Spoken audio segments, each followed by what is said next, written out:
Hey everyone. So it needs to be said before I jump into this video, where I talk a little bit about, and you'll see it towards the end as well, and I'll probably try to mention it at least one more time. I used one belt. Now it needs to be said. So I'm going to start off on the intro of saying that this is a YardMan, Yard Machines, I don't know. It's for your yard, right? To me, I don't care. Okay, after a while you work on these things and you don't care. What the manufacturer tried to do was put two belts on the auger, and you might be thinking, "Oh, that's the boss, right? That's the best." Nobody really does that, and for good reason. Now there probably are some manufacturers out there that have nailed that and have a really good system, probably Arians and others, right? But we're not talking about that. Many of these somewhat cheaper machines, and often they're made for craftsmen. In this case here, I'll show you a little clip on this guy. This is a Murray, and it has a belt issue. It's throwing belts. And the reason that happens is, first I need to say, before we get into the belts and everything in that discussion, what I didn't show in the video, because this was last year, and I'll give you the backstory a little bit. The first thing I need to say is that you need to check your auger bearing. The main disc or pulley, okay, that these belts connect to from the engine, from the power of the engine, the PTO comes down, the belts come down around this big disc or pulley, and behind that is a shaft and bearings, and then it drives the secondary auger, right, which is the chute power, and then the front one that grinds up all the snow. Those bearings go. And if yours is going and you can split the case and get in there and try to move that pulley back and forth, and if it's moving, that's why you're throwing belts. So this is about belt throwing and belt issues and splitting the case and some tips and tricks on having to deal with that. And of course, this machine that we're focusing on has got two auger belts. So what this video really has become, I think more than anything else, is a way for me to show you that if you have one of these cheaper machines and it's got two belts on it, get rid of it. Get rid of one of the belts. You got to keep the one main belt. And so what that is, and I didn't really show it here, and that's my fault because I was doing this job. It was the end of the year, and I waited, I don't know, over a month, maybe 2 months. This is like last year, so this is 2022. So we're talking about the winter of 21 with the shortages, and it was really bad then. I couldn't get these belts. So it wasn't up on the table. It missed one of the most recent snowstorms of that season. They couldn't help the customer out. Local guys and everything, they started holding on to their own belts for their own customers. And just to give you an idea, around that time, I ordered, this is liquid wrench, right, product. And I love this product. Let's see if you can see it. Okay. This is chain and cable lube, which I love. I love using it on these machines. And for those of you that watch me also know that I love chain wax. Okay.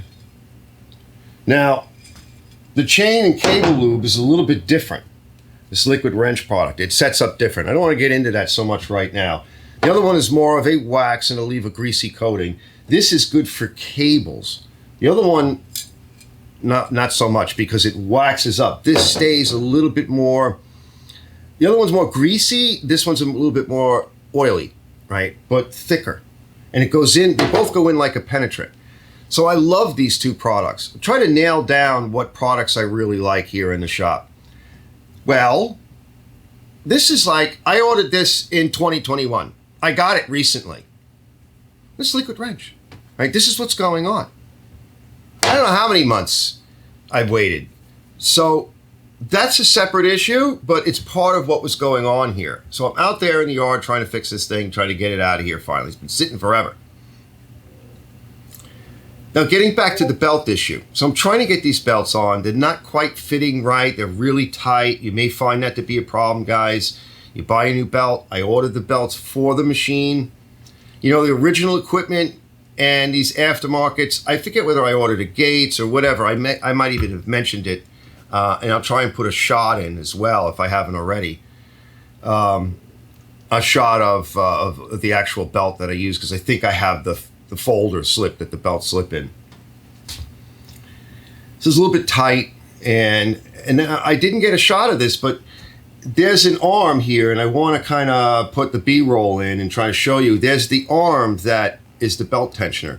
And at the bottom of the arm, the upper part of the arm, right, there's a pivot more towards the center. Might have a spring on it, right? I took the actual pulley off of that so I could get my hands in there and have a little bit more room to get at the belt and the pulleys. So I took that pulley for that tensioner off. But down at the bottom, okay, there is a tab that's folded over, and it's the only belt guide. And it's not long enough. It only covers over the one belt, which I call the main belt. It would be the main auger belt. The other belt is left to do whatever. And what happened is when you're on and off the auger control, every time you pull on, everything tightens up, it snaps to, right? And then when you let off, depending upon what kind of load may still be in the auger system of snow, it goes into this weird harmonic, it shakes and gets all crazy, right? And then, well, the one that doesn't have a keeper, it worked its way off and got up underneath the other good belt. The belts were fine, but they got caught in each other, got all mangled up because everything is still kind of spinning and spinning down. The engine's still spinning, and now you got nothing. So what good is the two belts, right? Some of these designs, if you see this on your machine when you get in there to go and do, buy the two belts. And what you're probably going to find is that when you get in there to go and look, you're going to see what I'm talking about, and take the other belt, put it on a shelf, and wait. Just put the one belt on, okay? You're going to be better off, believe me, because this one here, the machine that I'm working on right here, this has another little issue. It's an older Murray. But down on the bottom, some of the better machines have additional belt guides. Sometimes they use a shanked bolt. In other words, it's a portion with no threads on it, smooth, and it screws in. And what it does is it captures the belt on the bottom for the main drive pulley for the auger system. So that when you come on and off, right, and that belt harmonic starts, it can't go anywhere. The belt won't pop off. That's the best system. Whatever it is, this one doesn't have that. It doesn't have any real additional belt guides. It only has the guides at the top.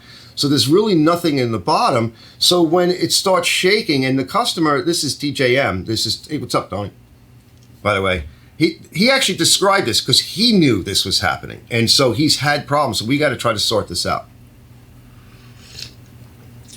The answer is twofold. If you have a double belt system and this is your condition, get rid of the one belt. Just use the belt that has the proper guide, the guide that actually is covering it at the bottom. And like I said, you'll see what I'm talking about. This is tips and tricks and advice. And this one, he gave me a whole bunch of belts. He tried ordering the right belt. We're going to get the motor running. Once the motor's running well and stable, I'm going to get in there, and I think it's just going to be a matter of getting the right size belt with the right adjustment. And that adjustment, there is an adjustment on a lot of these where the idler pulley is in a slot, and you could move the idler pulley back and forth on the slot, and you've got to get the right tension. It has to be just enough tension so that there's some room for you to grab the handle and engage the system. Not so easy, but a little bit difficult to grab because that's putting more tension on. If it's too easy, there's probably not enough tension on the system, and then that belt, when you're coming on and off, is going to start to go into this weird shaky harmonic, and it's going to fly off. And that's what he's having.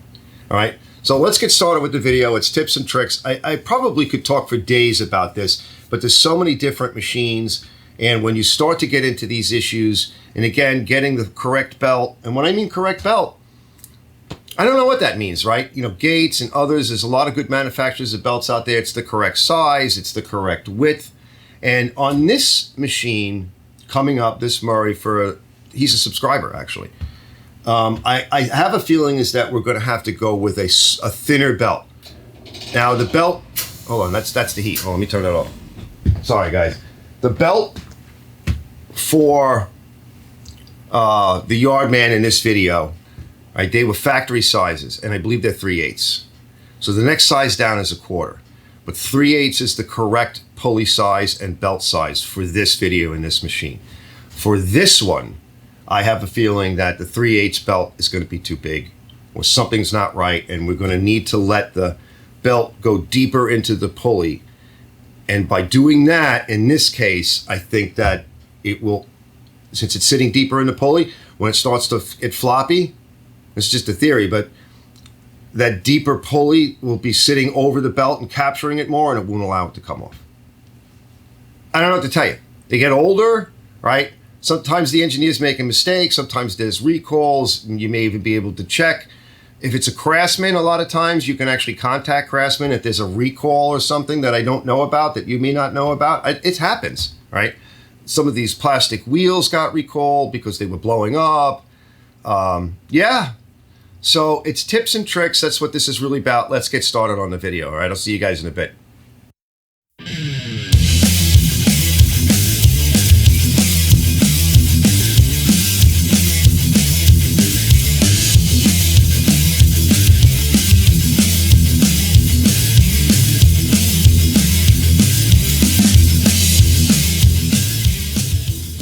It's a Yard Machines, really it's an MTD Craftsman. I'll put the model number in, a picture of it about here somewhere, because I did something a little bit different. So let's see what happens. Let's try and start it. 8 horsepower, 26-inch. Like I said, same as Craftsman. Auger belts broke. On this particular model, it's got 2 auger belts.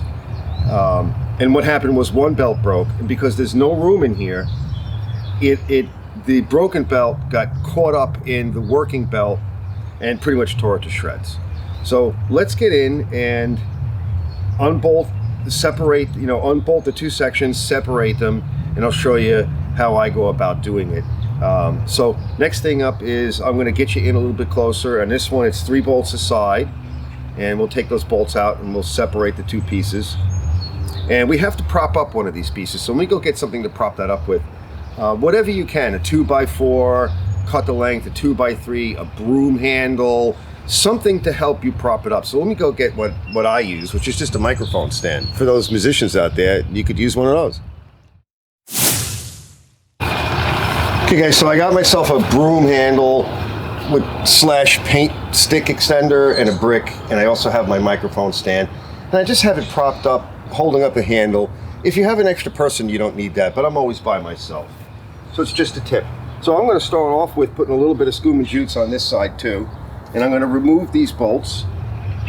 And I'm going to leave one bolt, one nut, just kind of hanging on by a thread. All right, let's take the broom handle away. So right now it's actually forcing the 2 pieces together because I have it under just a little bit of tension. This works out. You know, each machine's going to be a little different, so the way you prop it up is your business, or you'll have somebody help you. So I'm going to just kick the broom handle out. All right, let's see how it's coming apart. And we're just going to let it both, one end go one way and the other end go the other way. We're trying not to. Now, sometimes you can just do this, right? And you can get in there and snake those belts in. I'm going to peek in there and I'm going to see if that's possible. And it looks like it might be possible. All right. Now, one of the things that's holding it on is the chute rotator. So it can't fully separate right now. And I have the broom handle in case I need, right? I'm going to peek my hands in there. Now you want to be careful. You don't want to get your fingers jammed in, so make sure she's stable. And try to tweak her apart a little bit more. Yep. Yeah, it looks like if I tweak it apart a little bit more, it should be okay. Now I'm going to grab my broom handle and just see if I can put a little pressure on. I don't want it to go anywhere, so there's one guide on that end. So let's just see. I put a nut on down there so it can't separate anymore, right? See, I'm pushing on it. So it can't come apart anymore now on me. So I have some room in here. We got to do the furthest pulley first, so we're going to just try to, looks like we might be able to do it on this one. Not every model will let you do this. Just try to sneak it around. And just think of safety, make sure it's stable and that it's not going to come apart on you or do anything that's going to surprise you. So here is where the keeper is, right? So we're real close. So if I lift up, I can kind of start here, work my way around, right? Just about has it. I'll spin it a little, work my way around. All right, that's the first belt. Okay. That's the first belt, so we're going to leave it there. So where it actually goes is here, like that. All right, now we got to try to do the second one. And the keeper really only kind of holds the one belt, so that's probably what happened. All right, we got the second belt. Now's where it gets, that was easy on this one, but this is where it starts to get tricky. All right, we have to bring the case back together again. All right, so you could try pulling it together. You may have to put a brick or something on this side. I'm going to get a nut. We just need to catch a few more threads. And let's see if we lift it up. This is where it gets tricky. This is where it's nice to have help. We're going to try to put it together. Oh, it wanted to go. Now I'm going to hold my broom. My broom is, we're just going to put a nut on. We're going to put a couple of nuts on. We're not going to drive them home. Just start the threads, whichever ones I can get. I think I can get one up here. I got two on this side now. All right, now we're probably going to need a screwdriver or something. All right, now we got to turn the motor over, so I can't get the bottom one yet. All right, so I'm going to stop here and I'm going to pull the plug out. All right, because I don't want this thing to start, so we're going to pull the plug wire off, but I also want to turn it over so I can turn it by hand a little easier if I have the plug out. So we're going to pull the plug out of the motor. Two reasons: safety, and also to be easier because I can reach down in here and I can grab that pulley a little bit and turn it. We can also turn it with a pair of pliers too. But pull this off. Let me go get a pair of pliers. So we'll see. Maybe we don't have to take the plug out, but we definitely want the spark plug off. All right, now we've got to try to get these belts where they belong. And this is kind of the difficult part, right? Because they're not going to want to go. Remove this idler pulley here, and that'll give us a little bit more room to work without accidentally popping a belt. So hopefully you can see it a bit better. So I've removed the idler pulley on this side. It's just a 9/16 wrench on this one and a 9/16 socket on the other side. So let's see if this does anything for us. We can get in here a bit better. I'm not going to take the bolt out. Feels like I have a little bit more room to work. It's a little bit less tension on these things, but still, they're pretty tight. So let's see if we can get it in a little tighter. All right, that's a little bit tight. Let me put another nut on. I'll put its washer on. Try to hold everything in place. Walk the clearance in. So some of these are real difficult to do.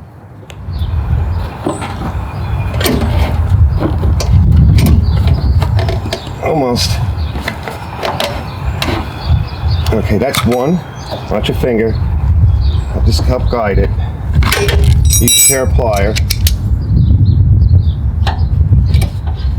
All right, that's one. Now we have to pull it to the other pulley. And it's trying to push off the belt behind it, unfortunately. So we need to get it back on. We don't want to lose that pulley, so that's definitely working. All right. Now we got to make it jump a pulley. Sometimes we can get it just by trying to guide it. There it goes. Wants to go. All right, it's going. There we go. Watch your fingers. All right, we got that one on. All right, these feel a little too tight. We'll see what happens. Now let's see if we can get this one on. Because it's tight, even without the idler. All right, so they're on. All right, that's not too bad. So they're on. Let's see if we can get the idler on now. Before we go any further, let's make sure that everything is where we want it. Okay, let's relax it a little bit. Try to align the tub a little bit more. I just took the thing off. Okay, and I noticed something else too. There's a brake here. That needs to be welded. Yeah, definitely. I need to weld that. There's actually some movement in the tub bracket here. All right, this whole machine got, what a mess.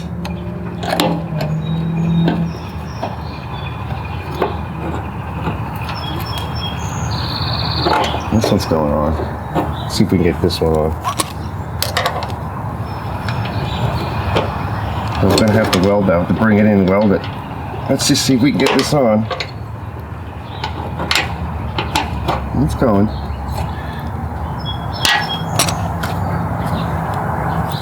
Boy, somebody really beat this thing up.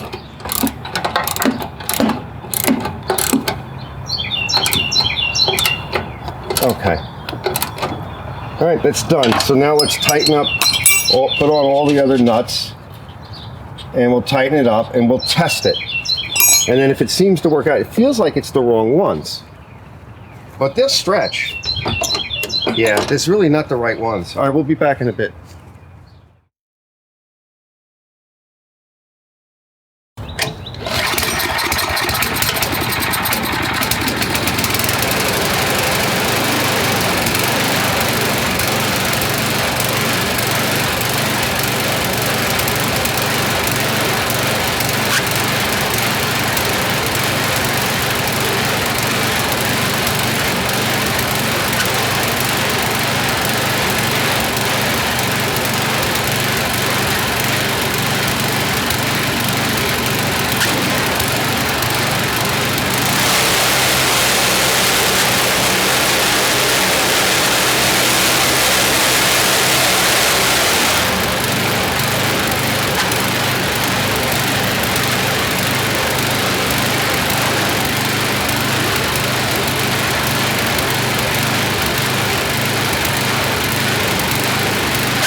Okay, she's running good. All right, so a couple of things that I did. I got to tune the engine a little bit more. It's running a little too high, so we're going to pull a little throttle out of it because that's just a bit too high. And it's a little stumbly, so you might want to check the idle circuit. And I need to weld this over here. But so what I did was, don't worry about this. This is just hitting there. It won't hit anything when the cover goes back on, which is this. All right. And you can see it was probably hitting a little bit. But what you want to do is adjust the adjuster until the belt stops pulling on everything. And it looks like it's hitting something because it's damaging my belt a little bit. So I'm guessing it's hitting here. Yeah. So it's hitting this and it is damaging the belt a little. I don't know why that would be, but so anyway, it's just hitting this here. So once it's in this housing, it won't be doing that. It's a little tight. It's not a very good machine. See? So that'll keep it from hitting. You know, kind of keeps the belt down a little bit. There's no other keepers on this, unfortunately. There's nothing here that most of these machines have additional keepers or guides that hold the belt. So one of the reasons I'm putting one belt on is because there's only one guide, and that guide is part of this idler assembly. With the belt out here, on, you know, way on the inside, there's no keeper. So as you're on and off the auger, right, the belt is slacking and then gripping and slacking and gripping. It's going to try to work its way off, and that's what happened. Worked its way off, and it got caught, and the machine tore it up, and then actually knocked off the good belt that was still running the machine and damaged that belt a little bit. So the belts didn't fail. The guide system, there is no guide system. There's only one guide as part of this adjuster assembly. So that's what went wrong with it, all right? So we're only gonna put one belt back. I'll show you what belt I used. We'll be back in a bit. We're gonna put this on next. We gotta take these off here. So put this on. I'm not going to put this on yet, actually, because I want to weld this area over here, because it's moving a little bit. And I'm not happy with that. So we're going to want to fix that. Check out a few other things. Let me pull off this cover and see if I can give him a little bit more of adjustment on the carburetor. It's my buddy's trailer. Not bad for a quick pass. Usually I fill up his trailer. But yeah, not this time. All right, we'll be back. Auger's garage. All right, so up underneath this head here, control head, that's where the adjustment is. So I'm just going to tighten it. So I loosened it up initially so I could get the belts on. And then I adjusted it like I was saying, just till basically the belt grabs and then backs off, and then the auger stops spinning. And now I'm going to tighten that, make sure that's good and tight. And I can put the thing down. This is your adjustment for the other side. This is the adjustment for the drive, okay? All right? All right, let's get it welded.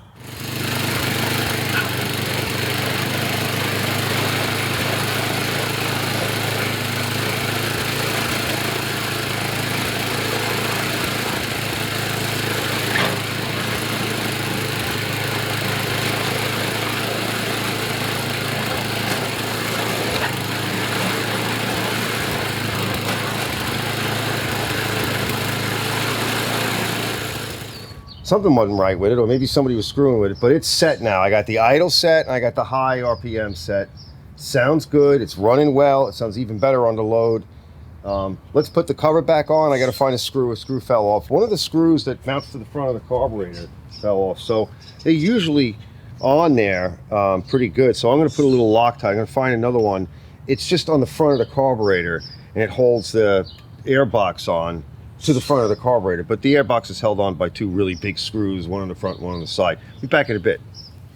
All right, fellas. So just to reiterate, okay, supply chain issues are going to be a problem, right? Without getting political and everything, all I can tell you guys is that from all the feelers that I get, and I study this stuff, there's going to be supply chain issues all over the place for a long time, and it may never change, right? They call it the end of abundance, right? They don't want us to have oil. They don't want us to have machines with gas engines. California just eliminated most of, pretty much by 2030, everything will be electric, which is just ridiculous. Honda just pulled out of the lawnmower business. The restrictions, the lawsuits, the EPA, you name it. In the meantime, okay, I know, and things are getting more expensive, I get it, right? But in the meantime, like if you want to hold on to these older machines and keep them running, buy what they need now. And with belts, buy 2, buy 3, right? Between shortages, or you could have an issue that you didn't work out properly, and you're out there in the snow. And here we get beautiful. It's beautiful. It's Thanksgiving today. Happy Thanksgiving, everybody.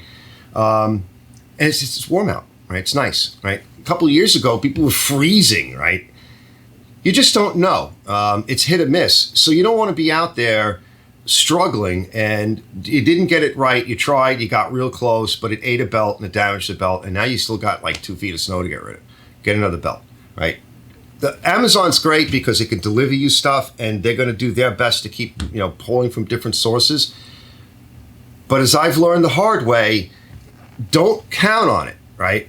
Bring in a little bit of extra inventory, a little bit of extra fuel. If it needs a part, whatever it is, if you're thinking about buying a tool, and also too, fellas, is that manufacturers are doing the best they can. Really, they are. They're not the ones that set all these crazy government policies. They're trying to keep the prices down, but with inflation, your money is getting weaker day after day. So if you buy a belt today for $10, right, what is it going to be next year, right? Because your money's going to be worth even less, and they also have that issue, and they're going to have to raise their price. So in the long run, right, if it's cheaper if you can buy it today, if you can find some way to get it. I'll see you guys on the next one. Hopefully this was a little informative to you fellas out there. And there really is no good solution to when certain machines start chewing up belts. It really depends upon what you're looking at and what's going on with the machine. And it can be solved, right? And you can probably do it, right? I would like to think that you guys can do it because I know a lot of you write back and you're inspired to get it done. All right, get it done. I'll see you later.